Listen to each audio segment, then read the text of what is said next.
Gracias, amor.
பேசும்பொழுது தகப்பனே ஒவ்வொருடைய இருதயத்திலும் நீர் இடைப்பட்டு பேசும். எல்லாரும் இயேசு கிறிஸ்து நாமத்தில் செபிக்கிறேன் ஜீவனுள்ள நல்ல பிதாவே. ஆமென். நம்மளோட பிதாவாகவும் கடவுளும் ஆண்டவராகிய இயேசு கிறிஸ்துவினாலும் உங்களுக்கு கிருபையும் சமாதானம் உண்டாவதாக. ஆமென். ஆமென். சபையாரவர்கள்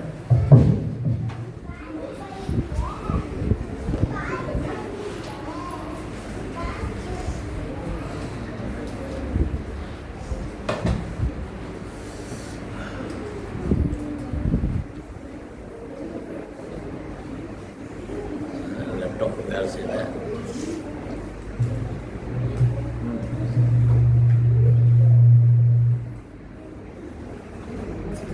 Okay. Switch that. Okay.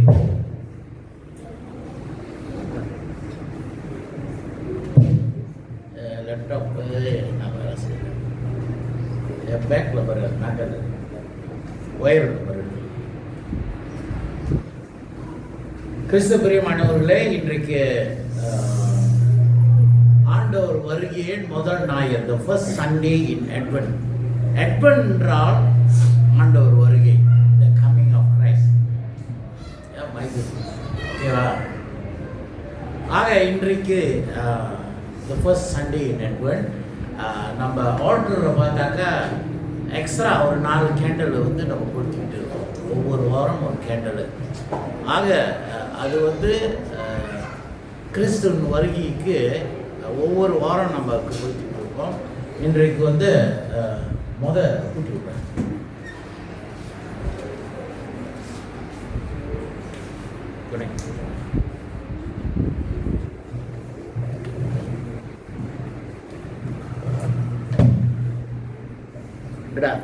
மேலே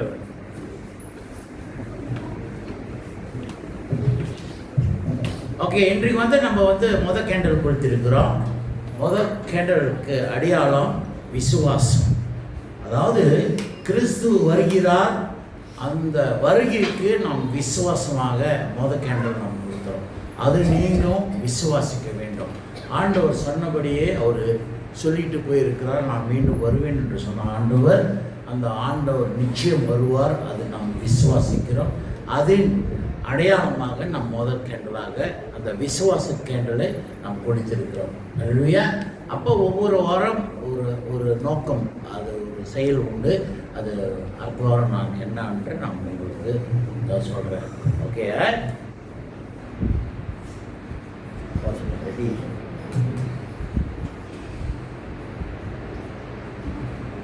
கிறிஸ்து பிரியமானவர்களே, இன்றைக்கு பிரசங்கத்தின் தலைப்புக்குள்ள நாம் சொல்லுவோம். இன்றைக்கு பிரசங்கத்தின் தலைப்பு The Lord is coming to His church. ஆண்டவர் இயேசு கிறிஸ்து தன்னோட திருச்சபைக்கு அவர் மீண்டும் வருகிறார். அது நாம் கேண்டலாக கொடுத்திருக்கிறோம். அதை நாம் விசுவாசிக்கிறோம். ஆண்டவர் நிச்சயமாக கண்டிப்பாக வருகிறார் என்று சொல்லிட்டு போயிருக்கிறார். ஆக கிறிஸ்து பிரியமானவர்களே, வெகு சீக்கிரத்தில் நாம் தியானம் பண்ணுவோம். இன்றைக்கு வாசிக்கப்பட்ட பகுதியை நாம் தியானிப்போம்.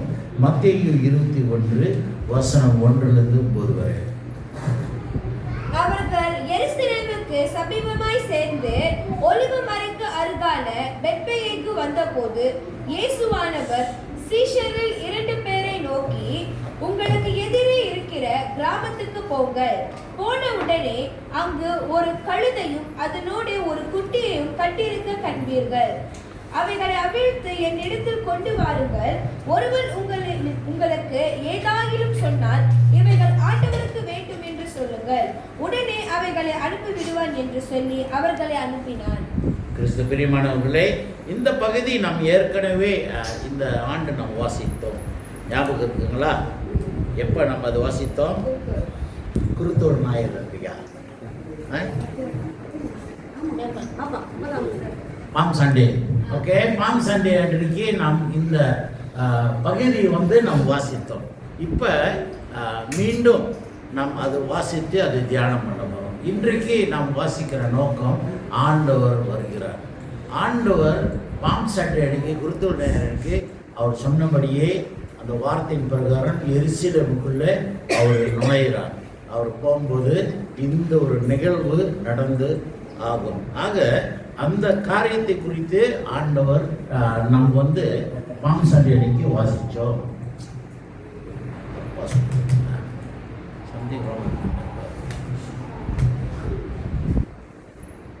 ஆன் பண்ணுறது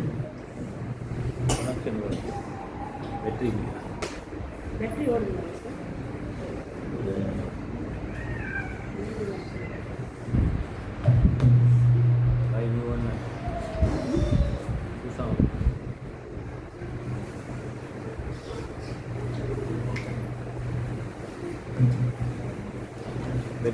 இது எரியுதுன்னா என்னது ஆன் ஆகுது.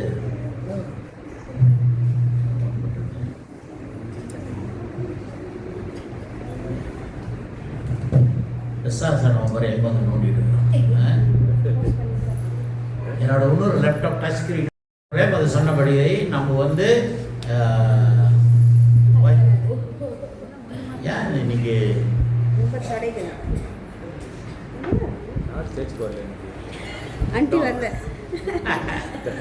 ஓகே, நம்ம வந்து தொடர்ந்து பிரசங்கம் பண்ணுவோம்.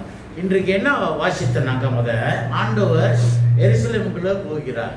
அந்த ஆண்டவர் எருசலேமுக்குள்ள போறது அந்த காரியத்தை குறித்து ஏற்கனவே தீர்க்க தரிசனமாக சொல்லப்பட்ட நிகழ்வு. இந்த நிகழ்வு நடந்தாகணும். அது வந்து நம்ம பழைய ஏற்பாட்டில் நம்ம வாசித்தோம். சக்கரியா 9 வசனம் 9-10 நம்ம வாசிக்கும் போது அந்த அந்த பகுதியில் வந்து சொல்லப்பட்டது ஆண்டவர் இயேசு எருசலேமுக்குள்ளே எப்படி வருவார் என்று. ஆக அந்த சம்பவம், அந்த தீர்க்க தரிசனம் சொன்னப்பட்டது உரைக்கப்பட வேண்டும், அது நடக்க வேண்டும். அதுக்காக தான் இப்போ ஆண்டவர் அவர் வந்து அந்த எருசலேமுக்கு போகும்போது முன்னுக்கே அவர் இதை ஆயத்தப்படுத்துகிறார். அவர் என்ன செய்கிறாருனாக்கா 2 சீஷர்களை கூப்பிட்டு, நீ வந்து முன்னுக்கு அந்த கிராமம் இருக்குல்ல, அந்த கிராமத்துக்கு நீ போயிட்டு நீ போகும்போது நுழையும் போதே அந்த மரத்து கீழே ரெண்டு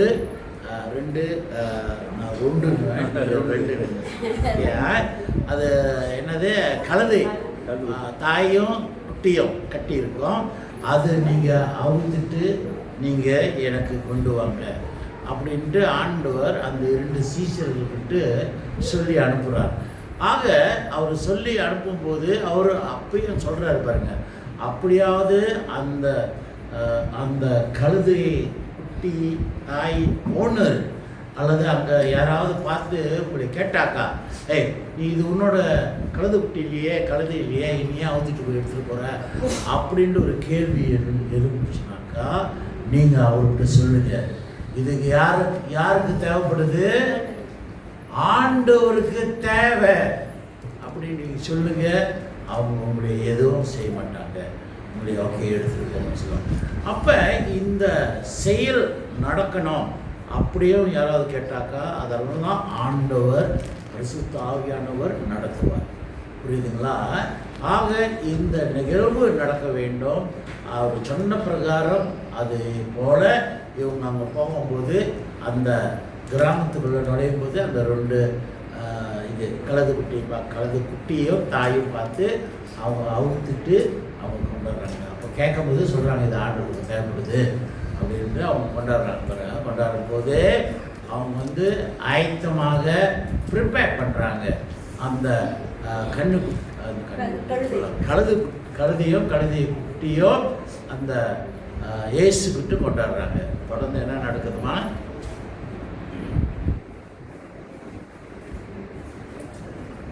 சீஷர்கள் போய் இயேசு தங்களுக்கு கட்டளையிட்டபடியே செய்து கழுதையையும் குட்டியையும் கொண்டு வந்து அவைகள் மேல் தங்கள் வஸ்திரங்களை போட்டு அதுக்கு மேல அப்ப அந்த கழுதையை அவங்க அலங்காரப்படுத்துறாங்க, ஜோடித்து கொண்டாடுறாங்க. வஸ்திரங்கள் அவங்க போட்டிருக்கிற வஸ்திரங்கள், ஏன்னா அது அங்கே கட்டி இருக்குது. ஏன்னா குதிரை மேலே உட்காந்தாலும் நம்ம தனியாக ஒரு சீட் இருக்கும் பாருங்க, இல்லைனாக்கா கஷ்டமாக இருக்கும், நீங்கள் உட்காந்து ஓட்ட முடியாது.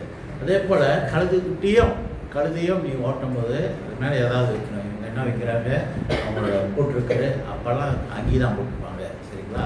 அங்கேயே கழட்டி அது மேலே போட்டு அவங்க ஏசி விட்டு கொண்டு வர்றாங்க. வந்து அவரை ஏற்றினார்கள். திரளான ஜனங்கள் தங்கள் வஸ்திரங்களை வழியிலே விரித்தார்கள். வேறு சிலர்கள் மரக்கிளைகளை தரித்து பாம் லீவ்ஸ்லாம் தரித்து வழியிலே பரப்பினார்கள். Red carpet.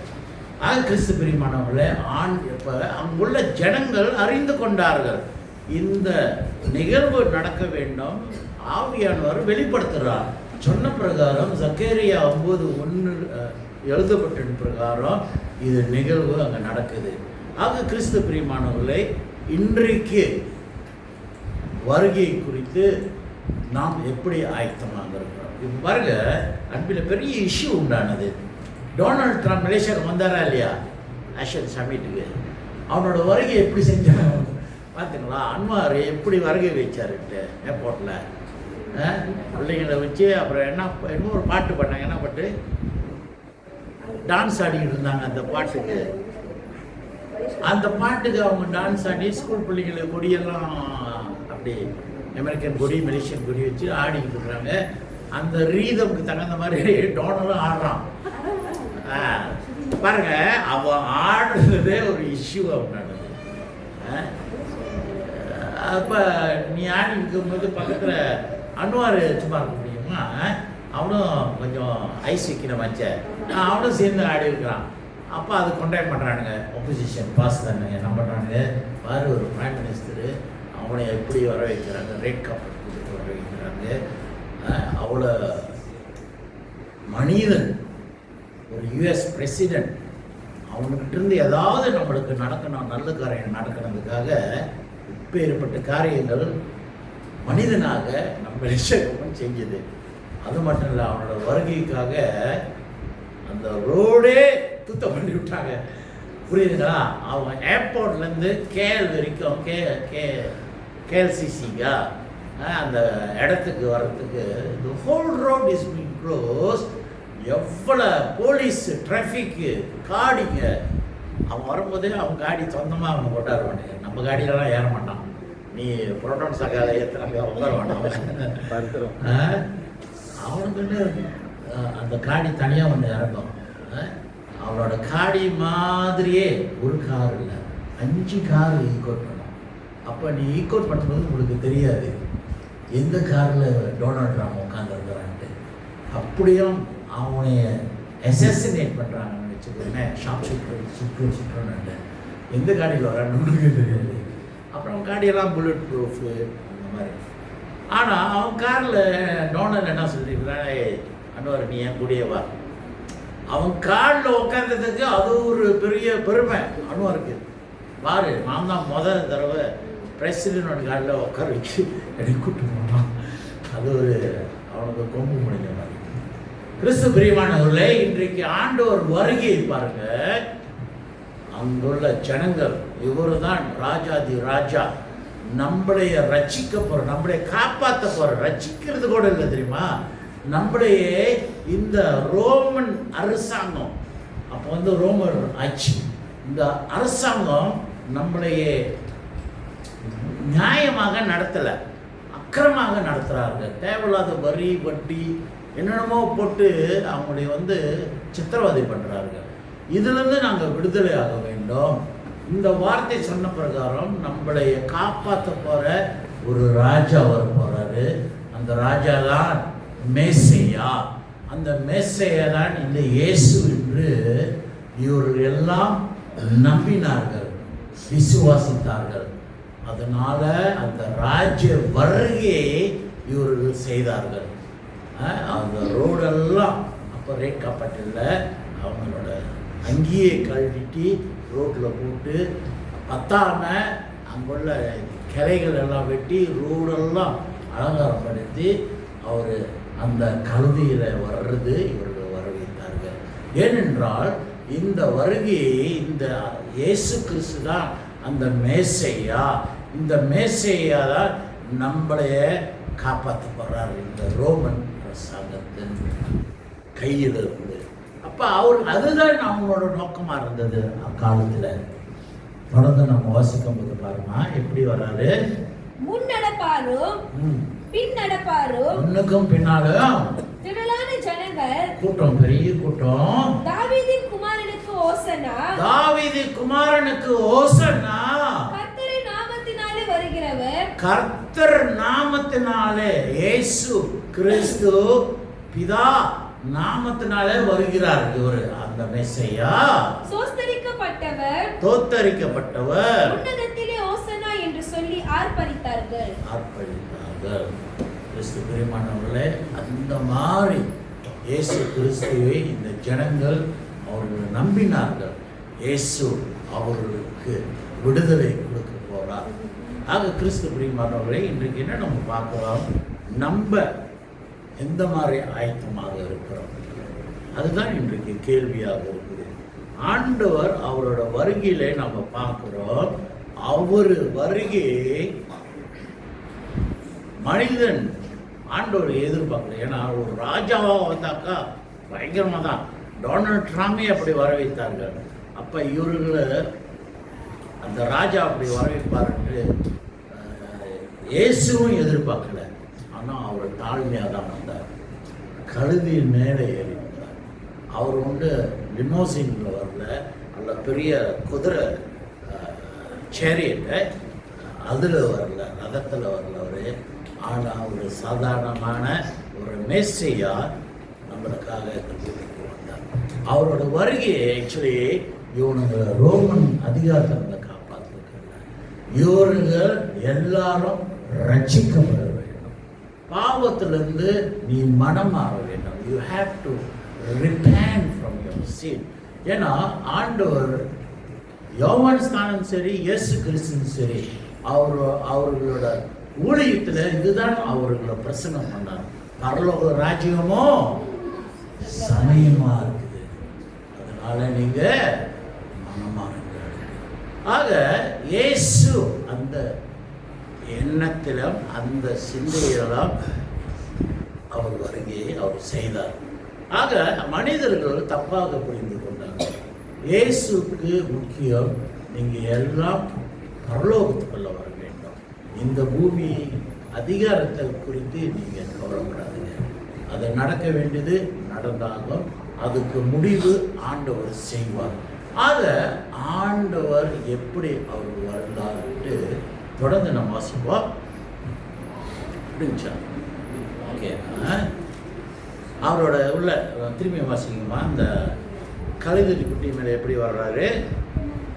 இதோ உன் ராஜா சாந்த குணம் உள்ளவராய். ராஜா இயேசு கிறிஸ்து எப்படி வர்றார்? சாந்தம் குணமாக. He humble himself. அவரோட வருகையை அவர் மனிதர்களுக்கு அவர் சாந்தம் குணமாக வெளிப்படுத்தினார். இவர்களெல்லாம் பாவத்திலிருந்து விடுதலை ஆக வேண்டும். இவர்களுக்கெல்லாம் பாவ மன்னிப்பு கிடைக்க வேண்டும். அவர் தண்டிக்கிறவர்களாக வரல இயேசு கிறிஸ்து. அவரோட வருகையை அவர் இரக்கம் உள்ளவராக தான் பூமிக்கு வந்தார். இந்த மனிதர்கள் எல்லாரும் நிறைய தீர்க்கதரிசிகள் பூமிக்கு வந்துட்டு போயிட்டாங்க. ஆனால் மனிதர்கள் இன்னும் ரட்சிக்கப்படலை, இன்னும் மனம் மாறல, அதே பாவம் குற்றங்களை செய்து கொண்டிருக்கிறார்கள். ஆக கடைசியாக இயேசுவே இறங்கினார் பூமிக்கு. கடவுள் மனிதனாக ரூபம் எடுத்து பூமிக்கு வந்தார். இவர்கள் எல்லாம் பாவ மன்னிப்பு கிடைக்க வேண்டியதுக்காக அவரே தன்னையே அர்ப்பணித்தார். அவரோட அர்ப்பணித்துல நம்ம பார்க்குறோம், அவர் கேரக்டர் சாந்த குணம் அவரிடத்திலிருந்து வெளிப்பட்டது. இன்றைக்கு நம்முடைய ஆண்டவர் சொல்றாரு, என் அன்பு உன்னிடத்தில் வெளிப்பட வேண்டும், என்னோட சாந்த குணம் உன்னிடத்திலிருந்து வெளிப்படும். ஆனால் அவரோட 2ஆம் வருகை இது எல்லாம் உள்ளவராக நம்ம காணப்பட வேண்டும். We have to have the characteristic of Jesus Christ in our life. His first coming, he came with a humble, with a gentleness to forgive all our sins, but not His second coming. His second coming is judgment. அவரோட இரண்டாம் வருகை நியாயத்தீர்ப்பு. இன்றைக்கு அந்த நியாயத்தீர்ப்பு நாட்களிலே இயேசு முன்ன நம்ம நிற்கும்போது நம்மளோட குணாசியம் எப்படி இருக்குதுன்ட்டு நாம் ஆராய்ந்து பார்க்க வேண்டும். இயேசு ஒரு முன் உதாரணமாக அவர் முதல் வருகையிலே அவர் வெளிப்படுத்தினார். அவர் வெளிப்படுத்தின அந்த சாந்த குணம் இன்றைக்கு நமக்குள்ள இருக்குதாட்டு ஆண்டவர் இரண்டாம் வருகையில் நம்மளை கேட்பார். உங்க பாவத்தை எல்லாம் அவர் சுமந்து கொண்டார். உங்களுக்காக அடியெல்லாம் அவர் ஏற்றுக்கொண்டார். உங்களுக்கு பாவ மன்னிப்பு அவர் கொடுத்தார். பரவாயில்ல, இந்த மனிதர்களுக்கு நான் இறக்கப்படுகிறேன். I humble myself for the forgiveness of your sin. உங்களுக்கு பாவ மன்னிப்பு கிடைக்க வேண்டும். ஆனால் இன்றைக்கு அந்த சாந்த குணம் நம்மளுக்குள்ள இருக்குதா என்று நாம் ஆராய்ந்து பார்க்க வேண்டும். போன வாரத்திலையா ஒரு வீடியோ பார்த்தோம்ல, என்ன பேங்க் எம்பேங்க்கு அவன் வீடு இல்லை, வாசல் இல்லை. நேற்று ஒரு வீடியோ பார்த்தேன், அவனை இன்டர்வியூ பண்ணிருக்கான். அதான் ஊருக்காரன், அவன் இந்தியாவில் உள்ளவன், முஸ்லீம். அதுதான் நிறைய பேர் ஏமாத்துறாங்கல்ல. வேலைக்குன்ட்டு வந்தான், சமையல்காரனாக வேலை செஞ்சு அவன் சம்பளம் கொடுக்குறதில்ல, அவன் பாஸ்போர்ட் தெரிஞ்சுட்டு விரட்டி விட்டானுங்க சம்பளம். அப்போ அவன் பட்டி வீடு இல்லை, என்ன பண்ணுறது, பேங்க் படுத்து போயிருக்கிறான். ஆனால் அங்குள்ள அந்த செக்யூரிட்டி கார்டும் சரி, அங்குள்ள ஒரு மலாய்க்காரன் இசு கோப்பில் இந்த சப்பாத்தி தைக்கிறவன்,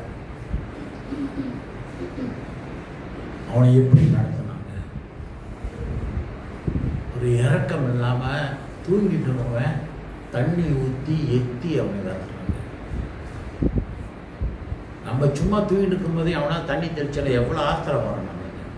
ஆனால் அந்த மனுஷன் சாந்தப்படும், அவனை பார்த்து நம்ம கற்றுக்கணும். ஒரு மனிதாபம் இல்லாமல் அவனை பிடிச்சி எத்தி வரணும். ஆண்டவர் இன்றைக்கு நியாயத்தீர்ப்பில் நம்மளை கேட்பார். அவர் வருகையில் நீங்கள் உங்கள் சகா மனிதர்களை எப்படி நடத்துறீங்க பாருங்க. இப்போ 2-3 நாளாக நிறைய இடத்துல பயங்கரமான வெள்ளமாக இருந்துச்சு. நம்ம எதிர்பார்த்தோம் ஆண்டவர் கர்த்தர் கிருபையால் சந்தோஷால வெள்ளம் வரல, சரியா? ஆக நம் மனசு தொட்டு கேளுங்க. நாளைக்கு அந்த வீடுல அவனும் நடுத்தர நிற்கிறானாக்கா நம்ம என்ன ஒரு உதாரணமாக இருக்கிறோம்? நம்ம அவங்களுக்கு கை கொடுக்குறோமா, இல்லை நம்ம சபையை திறக்கிறோமா? வாங்க, நான் ஆதரவு. இதுதான் ஆண்டவர் நம்மளுக்கு எதிர்பார்க்கிறார். ஆண்டவர் உங்களுக்கு திராணிக்கு மீறாக அவர் கேட்கல. உன் வீடு விற்றுட்டு உன் சொத்தெல்லாம் விற்றுட்டு எனக்கு வந்து உதவி செய்யிட்டு கேட்கல ஆண்டவர். உனக்கு இருக்கிறது கொஞ்சமாக இருக்குது. அதான் வசனம் சொல்லுது. வேதத்தில் ஆண்டவர் சொல்கிறார், நான் வீடு இல்லாமல் இருந்தேனே, நீ எனக்கு தங்கத்துக்கு இடம் கொடுத்தியா? நான் சாப்பாடு இல்லாமல் இருந்தேனே, எனக்கு சாப்பாடு கொடுத்தியா? நான் நோயாக படுத்திருந்தேனே, என்னை வந்து விசாரிச்சியா? நான் ஜெயிலில் இருந்தேனே, என்னை வந்து விசாரிச்சியா? ஆண்டவர் இது வார்த்தை மூலியமாக சொல்கிறார். இன்றைக்கு நம்மளே ஆராய்ந்து பார்ப்போம். வாயால் பேசினா வந்தாரு, நம்மளோட செய்கள் பிராக்டிக்கலாக நம்ம செய்ய வேண்டும். நீதிமானாக நம்ம காணப்பட்டோம். நான் சபைக்கு தெரியுமா இதுரா, நான் ஊழியத்தில் இருக்கிறேன்டா, நான் தலைவத்துவத்தில் இருக்கிறேன்டா. ஆனால் ஒரு பிரச்சனை என்று வரும்போது ஆண்டவர் உனக்கு எதையத்தை பார்க்கிறார். ஆண்டவர் உங்களுக்காக சிலுவையிலே ரத்தத்தை சிந்தி மரித்தார். உங்களை ஆண்டவர் ரத்தத்தை சிந்தி சொல்லல, சிலுவையில் எனக்காக உயிர் பிடிச்சி சொல்லல. அந்த இறக்க மனசு. ஆனால் நீ பாருங்க, அவன் ஒரு முஸ்லீம் இருந்தாங்க, ஒரு சீன டோனி, 3 பேர் 80 வயசு மேலே, அவன் கூப்பிட்டு சாப்பிட்றான். அவன் சொல்கிறான், உன்னால் முடியலையா, ஒரு சகா மனிதனையை எத்தாத, அடிக்காத, தண்ணி ஊற்றாத, ஒரு கால் பண்ணி எனக்கு, நான் அவனுக்கு ஆதரவு கொடுக்குறேன், அவனுக்கு நான் வீடு கொடுக்குறேன், அவனுக்கு நான் சாப்பிட்றேன். அவன் கேட்ட முதல் வார்த்தை, எனக்கு பசியாக இருக்குது, சாப்பாடு கொடு. அப்போ அந்த ஆள் எத்தனை நாள் சாப்பாடு. பட் நம்ம வந்து அந்த இறக்கம் இல்லை நம்மளுக்கு. நான் குப்பையில் போட்டாலும் போடுவேன், நாய்க்கு போட்டாலும் போடுவேன். நான் பண்ணேன், ஏன் கை கால் நல்லா தானே இருக்குது, நல்லா இருக்குதுப்பா. ஆனால் அவன் ஆக்சுவல் சுச்சுவேஷன் நம்ம பார்க்கணும். ஹாஸ்பிட்டலில் அவனுக்கு வேலை யாரும் கொடுக்க மாட்டாங்க, தங்கறதுக்கு இடம் இல்லை.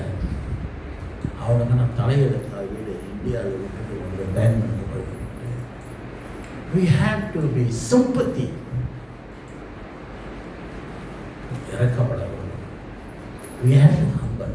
இயேசு நம்மளுக்காக இறக்கப்பட்டார். அவர் வருகையில் அவர் ஒன்றும் ஈகோவா காட்டலையே, நான் ராஜா தெரியுமா, என்ன நீ என்னை எப்படி வர வைக்கிற, எல்லாரும் என் காலில் வந்து விழுவுன்னு சொல்லலையே. மக்களாக வேற நோக்கத்தில் அவரை வரைத்தார். ஆனால் ஆண்டவர் தாழ்மையாக தான் வந்தார். He humbled himself. அதான் சொல்றாரு, நான் ஊழியம் கொள்ள வரல. I did not come to be served, but I came to serve. ஊழியம் செய்ய வந்திருக்கிறேன் நான். அதனால நீ எனக்கு எல்லாம் பணிவிடைகள் செய்ய வேண்டியதில்லை. ஆனால் நாம் மனிதரோ எனக்கு எல்லா இடத்துல முன்னுக்கு கொடுக்கணும், முன்னுக்கு நாக்காளி கொடுக்கணும்னாக்கா கோச்சிட்டு போயிடுவாங்க. முன்னுக்கு உட்கார வச்சு சாப்பாடு எனக்கிட்ட மேஜர் ரிசர்வ் பண்ணுறாங்க, நான் ஏன் சாப்பிடணும், எனக்குன்னு ஒரு மரியாதை இருக்குது. ஆனால் இயேசு பார்த்து நம்ம கற்றுக்க வேண்டும். We have to learn from the character of Jesus Christ. அவரோட வருகையில் அவரோட கேரக்டரிஸ்டிக், அந்த சிந்தை, அந்த நோக்கம், அந்த தாழ்மை, அந்த பொறுமை, அந்த அன்பு, அந்த நியாயத்தீர்ப்புல நம்மளுக்குள்ள காணப்பட வேண்டும். கிறிஸ்து பிரியமானவர்களே, அவரு தாழ்மையோடும் சாந்த குணமுள்ளவராய் கழுதையின் மேலும் கழுதை குட்டியாகிய மரியின் மேலும் ஏறிக்கொண்டு பாருங்க, அவரு கழுதையின் குட்டி மேலே ஏறி வருகிறார். அவரு நினைச்சிருந்தாக்கா ராஜ வருகை அவருக்கு அவர் ஏற்பாடு ஆண்டோடு செய்திருக்கலாம். 4 பக்கமாக ஒரு என்ன சொல்லுவாங்க, இது தூக்கிட்டு உட்கார வச்சு அவரை தூக்கி வர வச்சிருக்கலாம். என்ன சொல்லுவாங்க, இட்ஸ் லைக் எ சேரியட்ல உள்ள உட்கார வச்சுட்டு ராஜா அவங்க அப்படிதான். அவர் காலு ரோட்ல படக்கூடாதான், பல்லாக்கு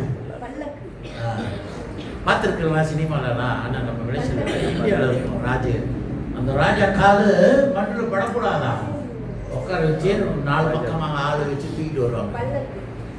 பல்லக்கா? ஓகே, நீங்கள் கொஞ்சம் கூகுள் பண்ணி பாருங்க என்ன ஆக்குன்னு. சரிங்களா? அது ஆண்டவர் வருகையை எதிர்பார்க்கல. ஆனா தேவன் நினைத்தாக்க அது செய்திருக்கலாம், செய்யலையே. அவர் முன் உதாரணமாக நம்மளுக்கு எடுத்துக்காட்டாக அவர் செயல்படுத்தினார். சும்மா கழுதை எல்லாம் குதிரை மேலாவது வந்திருக்கலாமே. கிறிஸ்து பிரியமானவர்களே, அவர்கள் 2ஆம் வருகை எப்படி வர்றாராம்? கழுதை மேலையா? இப்ப திருடம் போறல, அவர் வரும்போது எதுல வர்றாராம்? அது என்ன கலராம்? இப்ப அவர் முதல் வருகிற கழுதுல வந்தார்.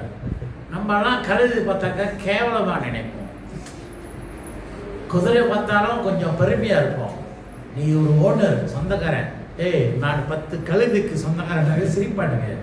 என்னடா குதிரைக்கு சொந்தக்காரனா இல்லை 10 மாடுக்கு சொந்தக்காரனாக்கா எல்லாம் சந்தோஷப்படுவாங்க. ஓ, அது சுத்து கழுது சுத்துறான். ஆனால் அந்த கழுது தான் சுமைகள் தூக்கும்.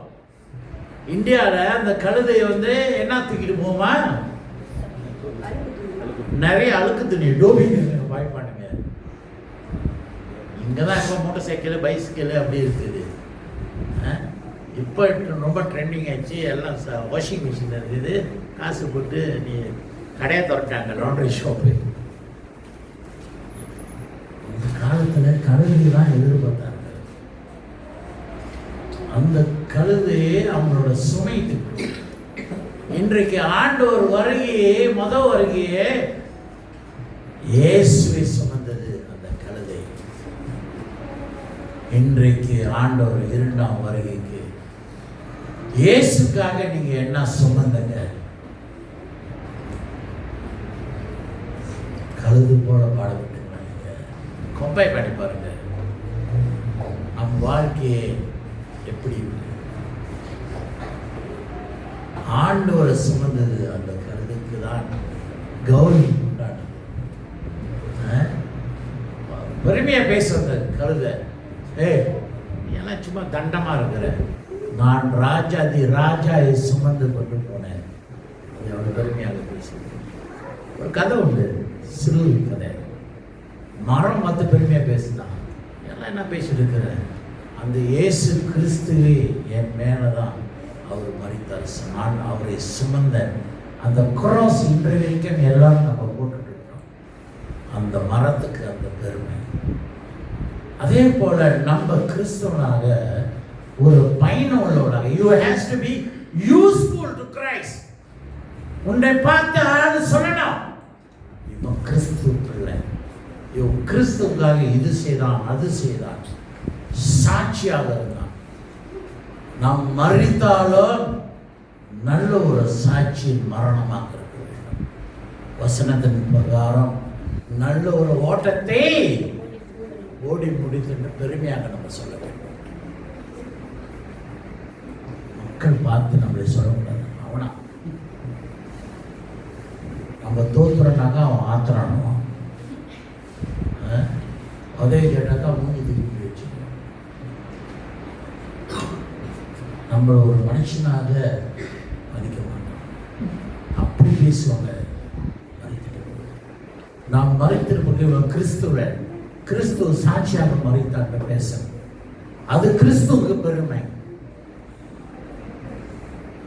ஆக கிறிஸ்து பிரியமானவர்களே, இன்று ஆண்டவர் வருகை குறித்து வருகை வாரம் நாம் ஞாபகம். ஆண்டவர் தன்னோட திருச்சபைக்கு வருகிறார். ஆண்டவர் நம்ம இல்லத்துக்கு வருகிறார், நம்ம இதயத்துக்குள்ள வருகிறார். அதுக்கு நாம் ஆயத்தம்.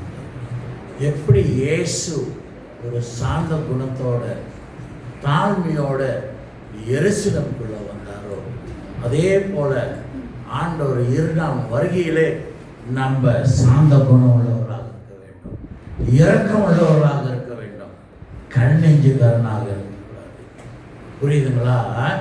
இந்த வருகையிலே ஆண்டவர் உங்களை பார்த்து கேட்பார், எனக்காக நீ என்னத்தை செய்த? ஆண்டவர் உள்ளத்தை பார்க்கிறார். மனிதனோ முகத்தை பார்ப்பான், உன்னோட செயல் பார்ப்பான், சொத்து எவ்வளவு இருக்கு, வீடு எவ்வளவு இருக்குது, அது பார்ப்பான். ஆனா ஆண்டவரோ உன்னோட உள்ளத்தை பார்க்கிறார். அந்த ஜீவனை தான் ஆண்டவர் கேள்வி கேட்பார்,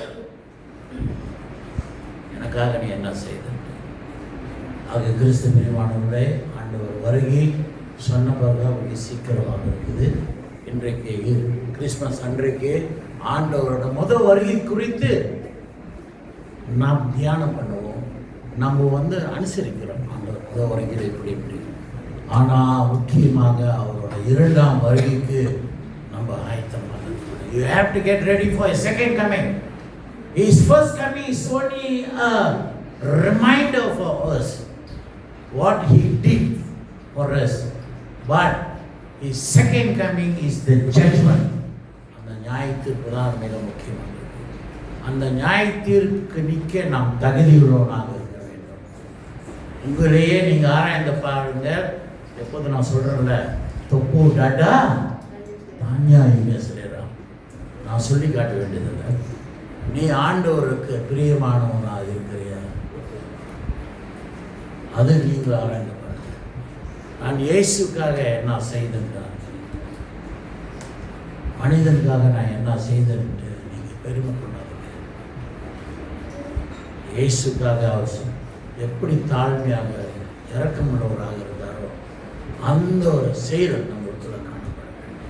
கிறிஸ்து பிரியமானவர்களே, இன்றைக்கு ஆண்டவரோட வார்த்தை இந்த இதயத்தில் தொடும்படியாக நான் அதுக்காக ஜெபிக்கிறேன். தொடர்ந்து நீங்கள் பலன் அடைங்க. ஆண்டவர் சொன்னவர், ஆண்டவர் செய்கிறவர், அவர் வருகைக்கு நாம் காணப்படும். நாங்கள் நம்ம புத்தகம் போல இருக்கக்கூடாது. நம்ம மாற்றம் அடைந்தவர்களாக இருக்க வேண்டும்.